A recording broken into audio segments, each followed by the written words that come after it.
damos la bienvenida a la cápsula número 3 del módulo 3, que son las enfermedades relacionadas a la mala nutrición.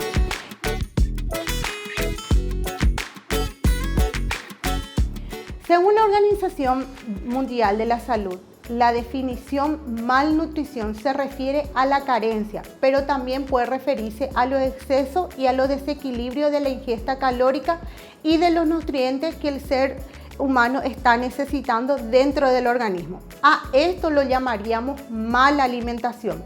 Dentro de esta definición enmarcamos un poco lo que es la cantidad con la calidad, a lo que se refiere el defecto o el exceso que está consumiendo cada individuo. La mala nutrición viene relacionada un poco con los micronutrientes, relacionadas con el anterior, que viene a ser la falta o el exceso, que son en cuanto a las vitaminas y minerales, que son muy importantes para nuestro organismo. Son especialmente importantes en caso de mujeres embarazadas, tanto para niños y niñas. ¿Por qué? Porque producen enzimas, sustancias y hormonas que son esenciales para el crecimiento y el desarrollo. Si analizamos la etapa en el desarrollo de la mala nutrición, podemos llegar a una conclusión muy importante, que debemos ser educados en cuanto a la nutrición y a la alimentación. Con este fin podemos disminuir lo que es el riesgo de la mala nutrición y llegar así a consecuencias muy graves que esta conlleva. La malnutrición no es sinónimo de hambre como tal estamos acostumbrados.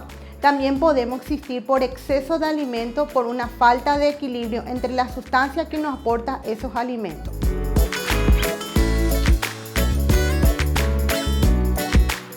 Ahora hablaremos lo que es las situaciones primarias que pueden producir la mala nutrición, que viene a ser la ingesta de los alimentos que son escasos, provocados por una situación de precariedad. Luego encontramos lo que es la inadecuada ingesta de alimentos, que puede ser provocado por un exceso de lo mismo o por la mala combinación entre ellos, que viene a ser una dieta no equilibrada.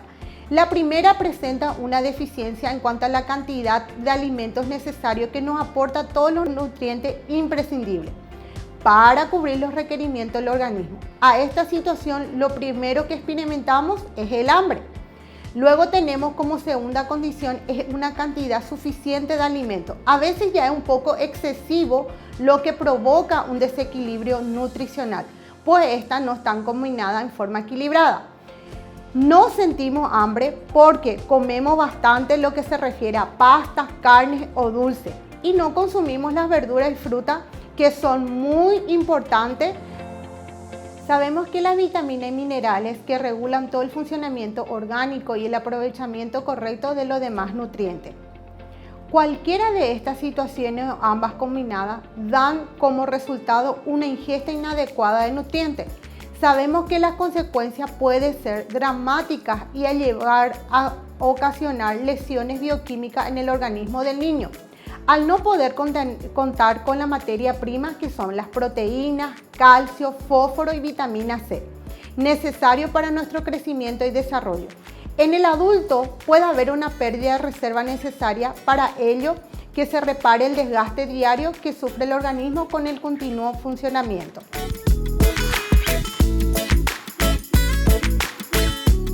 Ahora hablaremos un poco de las distintas enfermedades provocadas por una mala nutrición, que influyen negativamente en la calidad de vida de la población. Comenzando, hablaremos un poco de lo que es la osteoporosis. La osteoporosis viene a ser una enfermedad caracterizada por la resistencia ósea disminuida, que viene a ser una mezcla de factores, ya sea masa ósea y calidad del hueso. La resistencia ósea es disminuida y favorece a la fractura. La masa ósea evoluciona con el tiempo, se adquiere el pico de masa ósea alrededor de los 20 a 30 años, siendo mayor en el hombre que la mujer. Por ello, las mujeres tienden más a padecer esta enfermedad. ¿Cuáles son los factores que hacen la aparición de la osteoporosis? Consumir en poca cantidad lo que es los calcios en los alimentos, sedentarismo, consumo excesivo de alcohol, consumo excesivo de café, la edad, el sexo. Sabemos que la mitad de las mujeres mayores a 65 años padecen esta enfermedad. Los antecedentes familiares, la genética, la menopausia y el uso descontrolado o prolongado de medicamentos.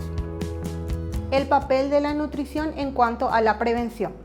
Debe ser una alimentación variada, distribuida en ciertos nutrientes con la cantidad suficiente, fundamentalmente en cuanto al calcio y la vitamina. ¿Dónde encontramos alimentos ricos en calcio? En la leche, en los yogures, en los quesos. La vitamina D lo obtenemos a través del sol. Esto hace que lo recomendamos a los pacientes en cuanto a una prevención en forma general. El consumo diario de los productos lácteos hace que la resistencia ósea esté relacionada con la densidad mineral ósea o con el contenido del calcio. El cuerpo humano contiene de 1 kilo a 1,5 kilos de calcio en el hueso y va subiendo con la edad, pero a partir del umbral en exceso se elimina por el orina o por las heces. La ingesta adecuada de calcio y la vitamina D y más el ejercicio son factores que van a regular junto a nuestra genética el adecuado pico de masa ósea para que después con el tiempo la pérdida de masa ósea no llegue a la zona de las fracturas. ¿Qué necesitamos para que los huesos crezcan fuertes y sanos? La ingesta adecuada de calcio, que lo recomendado en adolescentes es de 1.500 miligramos al día y en el adulto es de 1.000 miligramos al día. Vitamina D, ejercicio físico. Tenemos que evitar lo que es el tabaco, el exceso del alcohol y el café, evitar el exceso de proteína, tratar de no hacer una dieta muy hiperproteica. El sodio, que si consumimos con exceso de sal es muy negativo para mantener la masa ósea. En la menopausia, a partir de una edad, el hueso empieza a perder una masa y hay que dar lugar al énfasis de los factores de corrección y fundamentalmente el del calcio.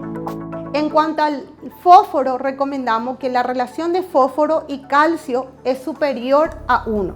En cuanto a las carnes, ave, pescado, tiene el fósforo en mayor proporción y esto hace que por varios motivos puedan producir una disminución en cuanto al efecto positivo del calcio.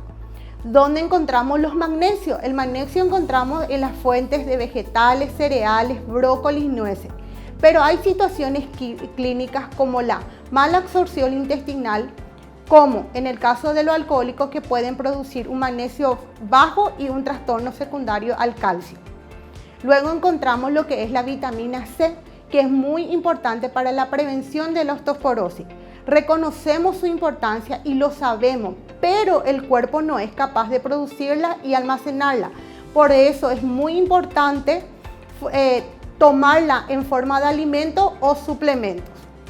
La vitamina K, a través de la filoquinona, en los vegetales de hojas verdes y aceites vegetales puede tener un efecto positivo sobre la salud de los huesos. En cuanto a la energía, sabemos que el índice de masa corporal bajo es un factor negativo porque las personas delgadas, sobre todo en las mujeres, producen menos estrógeno en las grasas subcutáneas. En cuanto a las fibras alimentarias, disminuye la absorción del calcio porque queda el calcio en el intestino. Sin embargo, el consumo de cereales integrales en nuestro país es muy bajo. Hablaremos un poco de lo que son los oxalatos. El oxalato disminuye un 30% de absorción del calcio. De los coles, la espinaca, la alcachofa van a alterar su absorción intestinal. Por lo tanto, recomendamos no tomar el calcio con estos alimentos. En cuanto a la cafeína, altera la absorción del calcio y por lo tanto va a producir un balance negativo. También favorece la masa ósea y la disminución en la resistencia ósea. En cuanto al alcohol, sabemos que el alcohólico crónico, por diversos mecanismos en cuanto a la malnutrición directo relacionada con el alcohol en los huesos, proporciona a las caídas, a la incidencia de la fractura y más a la osteoporosis.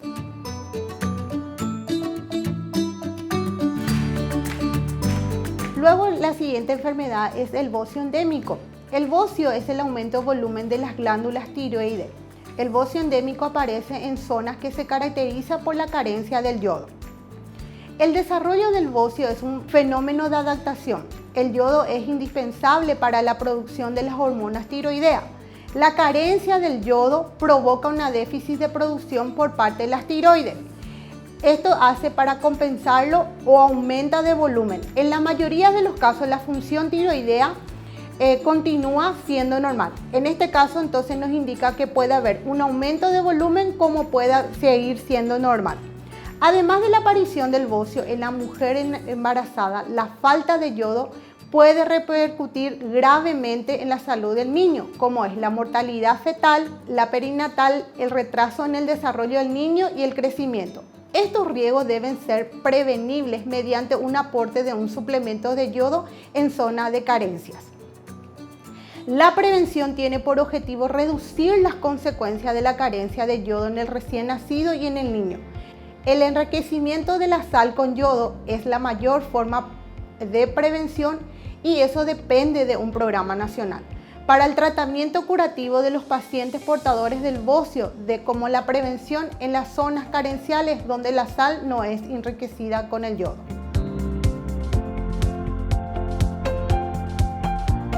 Empecemos a hablar un poco con los trastornos alimentarios, lo que es la anorexia. La anorexia viene a ser un trastorno alimentario que causa que las personas pierdan más peso de lo que se considera saludable para su edad y estatura. Las personas con este trastorno pueden tener un miedo intenso a aumentar de peso. Las causas exactas de la anorexia casi no se conocen, pero existen factores que involucran que son los genes, la hormona y ahora juega un papel muy importante que son las actitudes sociales que promueven estos tipos de cuerpo muy delgado. También puede contribuir a que una persona pueda tener estos trastornos alimentarios. ¿Cuáles son los factores? Estar muy preocupado y pendiente de lo que es el peso y su figura, tener un trastorno de ansiedad en la niñez, tener una imagen negativa de uno mismo, no quererse a sí mismo, tener problemas alimentarios durante la lactancia y la primera infancia, tener una idea equivocada acerca de lo que es la salud, tener ciertas ideas culturales o sociales respecto a lo que es la salud y la belleza. La anorexia a menudo comienza durante los años anteriores a la adolescencia o los primeros años en la edad adulta. Más común se lo ve en mujeres, pero también puede aparecer en hombres. ¿Por qué aparecen en la adolescencia? Porque en la adolescencia aparecen las características físicas y psicológicas y muchas veces el adolescente se hace la pregunta de qué soy y qué quiero ser y muchas veces tratan de buscar modelos a los que nosotros llamamos y empiezan a tener una conducta alimentaria que no es correcta para su edad. ¿Cuáles son los síntomas? Los síntomas son el miedo a aumentar de peso, se niega a mantener el peso normal de lo que es para su edad y estatura, tiene una imagen corporal muy distorsionada, la persona con anorexia casi no come y en caso que come se provoca el vómito.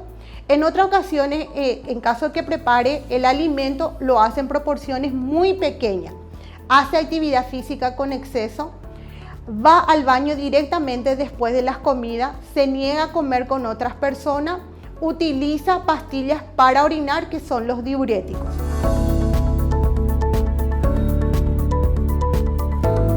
La bulimia nerviosa se trata de un importante trastorno alimentario en lo que una o las personas afectadas padecen episodios regulares en lo que ingiere gran cantidad de comida denominada atracones. Al igual que la anorexia, existe una preocupación excesiva en cuanto al control del peso y el autoestima de la persona está en función de la valoración de lo que hace su cuerpo. Podemos observar en las personas con bulimia el uso excesivo de laxantes, diuréticos, realizan mucho ayuno, actividad excesiva de ejercicio, los vómitos son autoprovocados, almacenan comida para los atracones y luego provocarse los vómitos. Evitan las comidas sociales, disminuye el rendimiento escolar y laboral, no asisten a clase ni tampoco al trabajo. Muchas veces las salidas son frecuentes de la casa, evitan la familia, hacen mentiras innecesarias, realizan robo, muchas veces consumen el alcohol y en algunos casos drogas. ¿Cuáles son los síntomas mentales y emocionales? Terror a subir de peso, trastorno severo de lo que es una imagen corporal, ocultan la enfermedad que están padeciendo, bajo autoestima y el ánimo depresivo con ideas suicidas. ¿Cuáles son los riesgos de padecer los trastornos de alimentación? Muchas veces ser mujer y adolescente. El ser mujer casi por excelencia es el factor de riesgo principal para padecer estos trastornos, Junto a otro, también es muy importante la edad, que oscila entre los 13 a 23 años de edad. ¿Cuáles son las señales de alarma? Pérdida progresiva de peso, se niega a la pérdida de peso o considera que nunca es suficiente, se restringe a ciertos tipos de alimentos como son los azúcares y las grasas, produce lo que es la parte de amenorrea, uso descontrolado de lo que son los laxantes y diuréticos y ejercicio físico excesivo. Damos por finalizada la cápsula 3 del módulo test.